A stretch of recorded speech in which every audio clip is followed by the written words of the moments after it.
भैया जो भी बच्चे क्लास 10th और 12th में हैं उनके लिए मैं बहुत कीमती चीज़ लेके आया हूँ, बहुत ही महत्वपूर्ण चीज़ लेकर के आया हूँ। याद रहना बहुत ज़रूरी है। क्या है वो? ये ट्रिग्नोमेट्रिक टेबल कि साइन 0 पे कितना होता है भैया, साइन 30 पे कितना होता है, मैं कैसे याद रखता हूँ आइए सिखाता हूँ। आपको क्या याद रखना होगा, आपको सिर्फ 2 याद कर लेना है, एक साइन का भैया, एक टैन का। ठीक है, टैन भी अगर नहीं याद करोगे तो काम चल जाएगा, लेकिन याद कर लोगे तो चीज़ें फास्ट हो जाएंगी। अभी मैं बीच में समझाऊंगा क्यों मैं बोल रहा हूँ कि याद कर लेना।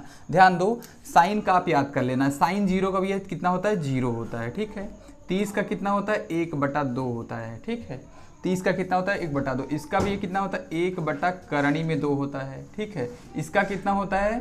करणी में 3/2 होता है। इसका 1 होता है। अब आप जानते हैं कि साइन और कॉसेक क्या होता है? आपस में अपोजिट होते हैं। मतलब ये इसका अपोजिशन बेटा 2 टाइप का होता है कि जैसे अपोजिशन आप ऐसे भी कह सकते हैं कि यहाँ वाला यहाँ, यहाँ वाला यहाँ ना। ठीक है, मैं क्या बोल रहा हूँ, साइन और कॉसेक के बीच क्या रिलेशन होता है? साइन बराबर होता है 1/कॉसेक। क्या होता है? 1/कॉसेक। तो अब इसके हिसाब से जो 0 है भैया वो क्या हो जाएगा? अनंत हो जाएगा। जो 1/2 है वो 2/1 हो जाएगा। 2/1 मतलब 2 ही लिखते हैं हम लोग। इधर भी ये करणी में 2/1 का मतलब करणी में 2। इधर भी ये 2/करणी में 3। इधर क्या हो जाएगा? 1 का 1 ही रहेगा। ठीक है, ये देखो 2 हमने लिख दिया। अब मैं क्या बोल रहा था, साइन और कास के बीच कैसा रिलेशन होता है? उल्टा घुमा देना। ये जो अंतिम वाला भैया, इसको पहला बना देना, इसको दूसरा बना देना, इसको तीसरा, इसको चौथा, ऐसे देखो 1 यहाँ आ जाएगा। इसके बाद करणी में 3/2 यहाँ आ जाएगा। इसके बाद 1/करणी में 2 यहाँ आ जाएगा। 1/2 यहाँ आ जाएगा, 0 यहाँ आ जाएगा। ठीक है, केवल घुमा देना है। लिखने का स्टाइल सीख लो, 1-2 बार लिखोगे ना तो चीज़ें दिमाग में, पिक्चर क्लीन रहने लगेगा, इमेज क्लीन हो जाएगा आपके दिमाग में। ठीक है भैया, चलो अब मैं क्या बोल रहा था, टैन याद कर लेना, समय बच जाएगा। नहीं तो आप क्या जानते हैं कि साइन बटा कास जो होता है वो टैन होता है, निकाल सकते हैं। ठीक है, तो 0/1, 0/1 मतलब 0 ही होता है, तो याद रखिएगा।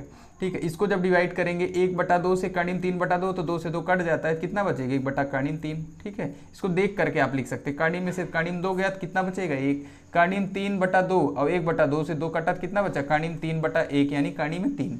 इसका भी ये कितना हो जाए? 1/0 कहीं लिखा है, कहीं क्या लिखा है? 1/0। जरा इधर देखो, 1/0 और 0/1 में क्या बात होती है, जरा ध्यान दिया जाए। यहाँ क्या भी है कि 0 का पहाड़ा पढ़ के 1 लाना है, कभी आ सकता है, तो ये DND होता है, डू नॉट डिफाइंड, मतलब अपरिभाषित। और 1 का पहाड़ा पढ़ के 0 लाया जा सकता है 0 बार। आई बात समझ में? नहीं तो 1/0 का क्या मतलब हुआ? यहाँ अनंत हो जाता है। ठीक है, आगे बढ़ो। टैन यहाँ कॉट है, अब इस बार कॉट होगा ना तो cos/1 होगा, तो 1/0 मतलब अनंत, 0 का उल्टा अनंत समझना। यहाँ भी यह करणी में 3, अंश का हर, हर का अंश, 1 का 1 ही होता है। यहाँ 1/कर्णिम 3 हो जाएगा और यहाँ क्या हो जाएगा? 0 हो जाएगा। ठीक, यहाँ क्या हो जाएगा भैया? 0। चलो, और सेक लिखना है ना, सेक उल्टा क्या होता है? 1/कास हो जाता है, तो 1/1 का 1 ही, 2/कर्णिम 3।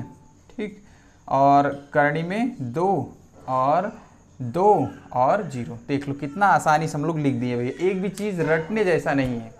एक लाइन खाली आपको ध्यान में रखना होगा, बस एक से देखो सब बना दिए हैं हम। ठीक है भैया, ऐसे ही बेस्ट कॉन्सेप्ट्स के लिए अंकित एकेडमी को जरूर सब्सक्राइब कीजिएगा भैया, आप ही का चैनल है, बिना आपके सपोर्ट के बिना कुछ भी नहीं है। धन्यवाद।